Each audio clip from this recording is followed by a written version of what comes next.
Je pense qu'il y a plusieurs choses qui sont à l'œuvre ici. Il y a ce que vient d'évoquer Eric Sadin qui est important, c'est la perte de la causalité. On dit souvent corrélation ne vaut pas causalité. C'est quelque chose qui est très important parce qu'il me semble qu'on a là une rupture anthropologique. On change de société.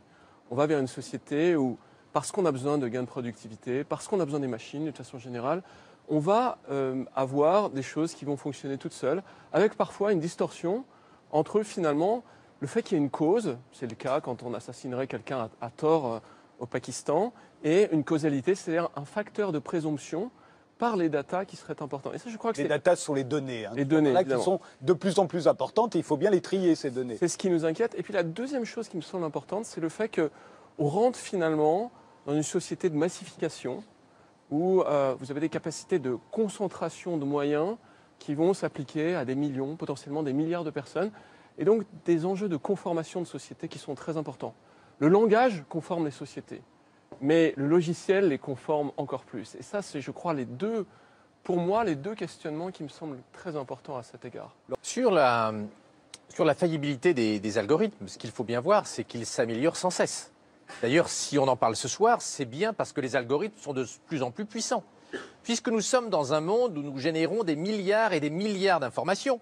Un cerveau humain, un cerveau biologique ne peut plus les traiter. Si vous prenez dans mon domaine, la génétique, le séquençage ADN, c'est 20 000 milliards d'informations par patient. 20 000 milliards d'informations par patient. Aucun médecin, pas même Dr House, ne peut traiter 20 000 milliards d'informations pendant une consultation de 10 minutes, déshabillage et rhabillage compris. Donc les algorithmes sont là parce que nous générons beaucoup de données et que nos cerveaux biologiques ne peuvent plus les traiter. Et les algorithmes, ils ne sont pas infaillibles, mais ils sont de plus en plus souvent supérieurs à l'homme.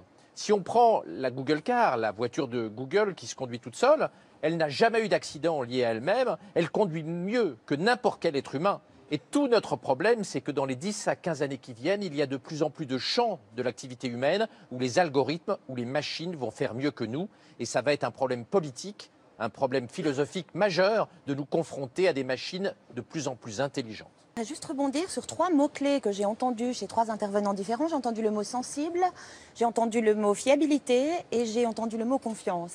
Et à mon avis, ces 3 mots résument une bonne partie de la problématique parce que finalement, dans notre société, nous nous définissons en référence avec la machine. Ce n'est pas du tout quelque chose de neuf. On a passé de la métaphore du corps-machine à la métaphore du cerveau-ordinateur. Et à partir de là, moi je suis assez d'accord pour dire que le côté sensible est mis à l'écart. Et je trouve problématique justement qu'on considère que les machines sont plus fiables que nous. Et c'est là que je fais appel au 3e mot-clé parce que vous parliez de confiance en soi. Moi je dirais que c'est la confiance en l'humain qui manque au fond. On a développé une foi en la technologie qui résoudrait tous les problèmes.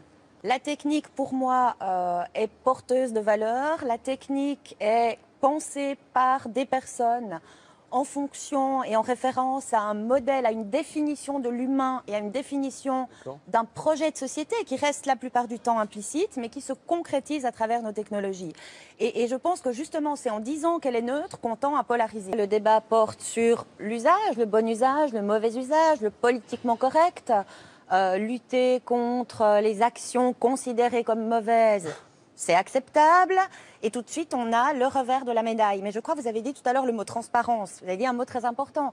Je crois qu'on ne peut pas imaginer avoir une société dans laquelle la transparence ne soit que synonyme de communication. La transparence est par définition aussi synonyme de contrôle. C'est pour ça que moi, je suis d'accord avec vous quand vous dites que la vraie question, c'est la société dans laquelle on veut vivre. Mais par contre, je ne suis pas d'accord avec votre réponse parce que on ne peut pas avoir une société dans laquelle on veut que toutes les informations circulent et respecter la sphère privée. Là, on a des valeurs fondamentales auxquelles, manifestement, on tient tous, mais qui sont des valeurs incompatibles. Et à partir d'un moment, il faut faire un certain choix. Mais on ne peut pas imaginer qu'on va pouvoir, par la gestion et la régulation, n'avoir que les bons côtés de ces technologies. Oui, moi, je voudrais vraiment dire dans ce débat que c'est le même algorithme qui sert à soigner le cancer et à surveiller les espions. Donc, d'une certaine manière, il y a une neutralité de la technique, en tout cas sans prendre à la technique comme ça, c'est ne pas comprendre qu'il faut politiser la manière dont les techniques, nous les fabriquons.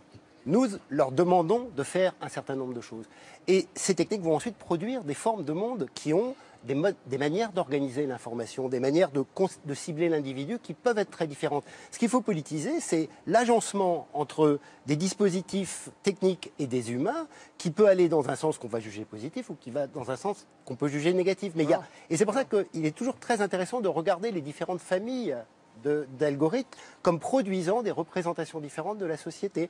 On peut représenter l'information en disant je vais montrer à tous l'information que tout le monde a vue, mais on peut dire ce que fait un algorithme qui mesure la popularité, mais on peut montrer de l'information en disant je te montre uniquement les informations que voient tes amis, ce que fait l'algorithme de Facebook, ou bien on peut dire je te montre uniquement l'information qu'ont vu des gens qui sont experts et qui ont beaucoup cité cette information, ce que fait l'algorithme de Google, ou on peut dire je vais te recommander des choses qui sont exactement la suite de tes logiques, des traces de tes actions passées, ce que fait un algorithme de recommandation comme Amazon. C'est 4 visions du monde qui sont différentes. Je peux me permettre de dire que j'avais écrit un livre en 2011 sur ça, qui s'appelait La société d'anticipation, c'est-à-dire où j'analysais la propension anticipative dans les sociétés contemporaines à vouloir saisir en amont ce qui est supposé être en émergence, en fomentation, en germination. Les modèles prédictifs, alors il y a des failles, mais fonctionnent de mieux en mieux, hein, il faut le dire.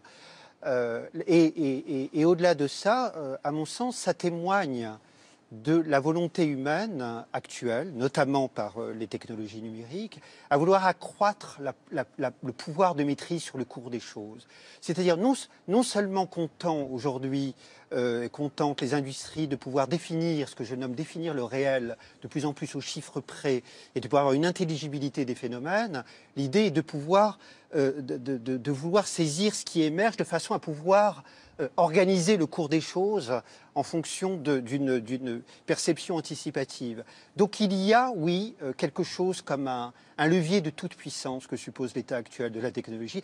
Et je suis obligé de me retourner vers mon ami Laurent Alexandre. Quand je parle de toute puissance, évidemment, on pense immédiatement à la folie, à la psychiatrie de la Silicon Valley, de Google X Club, c'est-à-dire du transhumanisme, c'est-à-dire le futur, ce qui échappe à l'humain, au pouvoir d'action humain, eh bien on veut le saisir. Et puis le deuxième point qui témoigne de cette toute-puissance, voire de cette dimension psychiatrique, c'est-à-dire ce qui est consubstantiel à la vie et à l'humain, c'est-à-dire la mort, et on sait très bien que la mort est consubstantielle à la vie, eh bien de vouloir l'éradiquer.